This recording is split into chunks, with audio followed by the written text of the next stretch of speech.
MD के बाद अब एमडी सप्लाई चेन के कथित सीईओ पर एएनटीएफ का शिकंजा कस गया है। राजस्थान एएनटीएफ ने 40,000 के इनामी 7 साल से फरार अंतरराष्ट्रीय एमडी तस्कर राजूराम उर्फ राजेश को गिरफ्तार कर लिया है। एएनटीएफ के अनुसार आरोपी राजस्थान, गुजरात और मध्य प्रदेश तक फैले नशे के नेटवर्क का बड़ा चेहरा था और एमडी सप्लाई व थोक नेटवर्क संभालता था। पुलिस का दावा है कि आरोपी ने पिछले कई सालों में करोड़ों रुपए के नशे का कारोबार खड़ा किया। बताया जा रहा है कि 6 महीने तक चले ऑपरेशन जेंटलमेंटल के बाद एएनटीएफ ने आरोपी को उसके गांव के पास से झोपड़े से दबोचा, जहां वह पुलिस को चकमा देने के लिए अपने गुर्गों और गाड़ियों का इस्तेमाल कर रहा था। एएनटीएफ महानिरीक्षक विकास कुमार ने बताया कि आरोपी गुजरात में भी वांछित था और लंबे समय से फरार चल रहा था। अब पुलिस उससे पूछताछ कर रही है। ड्रग्स नेटवर्क, थोक सप्लायर्स और फैक्ट्रियों की कड़ियां जोड़ रही है।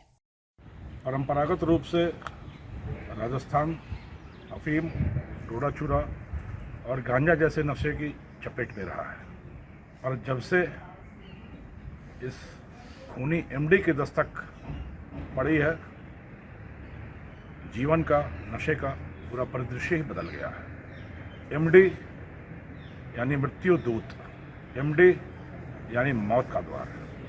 यह इतना जहरीला है, इतना विषैला है, इतना मारक है, इतना घातक है कि हम यूं समझ सकते हैं यदि स्वस्थ जीवन की सड़क पे परंपरागत नशा रेड सिग्नल की तरह है तो इस एमडी के नशे के भांसे पर साक्षात यमराज की मुहर है।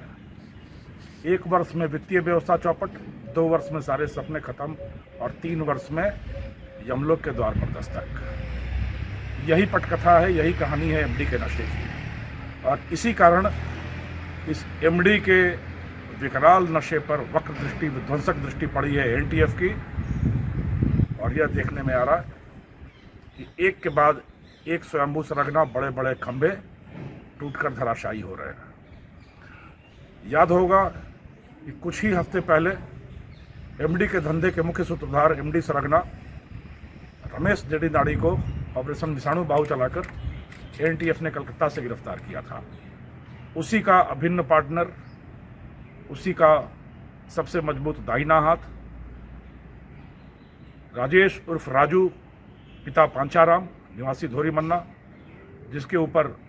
जिसकी गिरफ्तारी के लिए 2 राज्यों से वांछित है, जिसकी गिरफ्तारी पर 40,000 रुपये का इनाम है। 7 वर्षों से फरार चल रहा रमेश आखिरकार एएनटीएफ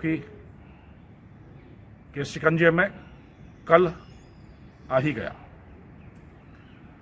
बड़े आश्चर्य की बात है कि किस तरीके से कॉरपोरेट स्टाइल में एमडी के जहर का धंधा राजस्थान के पश्चिमी क्षेत्र में चलाया गया। कोई व्यक्ति उसके धंधे का पूरा एमडी बना, सीईओ बना, कोई उत्पादन किंग बना, कोई सप्लाई चेन का चीफ बनता हुआ मार्केटिंग का धंधा देखता रहा, कोई फैक्ट्री मैनेजर बना, कोई अकाउंट्स मैनेजर बना और कॉरपोरेट पैटर्न पे इन्होंने एमडी का धंधा बनाया।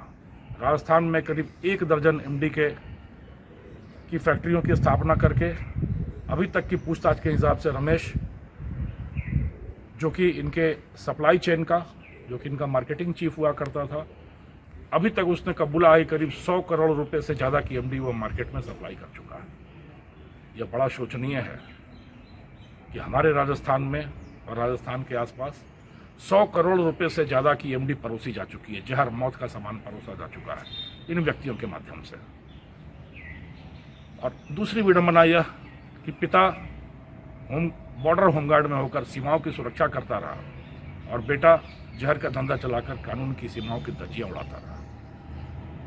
अजीब सी फिल्मी कहानी। करीब 7 साल से फरार चलता यह अपराधी पिछले 5 वर्षों से एमडी के धंधे का बेताज बादशाह बना रहा। 15,000 रुपये प्रति ट्रिप पे पहले शराब तस्करी का धंधा शुरू किया, फिर 1.5 लाख रुपये प्रति ट्रिप पे अफीम और डोडा चूरा का धंधा किया और बड़ा हाथ मारते हुए अब एमडी में प्रति किलो 15 लाख रुपए का मुनाफा कमाता हुआ लगातार समृद्धि की सीढ़ियां चढ़ता गया रमेश। पर समाज में जहर परोसकर एक पूरी पीढ़ी को ध्वस्त करके, समाज के स्वप्नों के साथ खेलकर, लोगों के स्वास्थ्य के साथ खिलवाड़ करके, जीवन को समाप्त करके कभी भी सुखी और खुशहाल रहना संभव नहीं होता। तो मौत का सामान परोसकर, मुद्रा राक्षस बनकर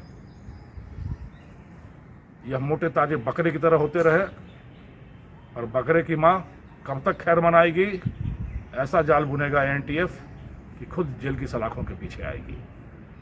तुम डाल डाल, हम पात पात, तुम दिन दिन चलो, हम रात रात चलें और समाज से इस नशे की विषबेल को जब तक हम जड़ से उखाड़ नहीं फेंकेंगे, पूरी तरह ध्वस्त धूल धूसरित नहीं करेंगे, एनटीएफ और राजस्थान पुलिस चुप नहीं बैठेगी।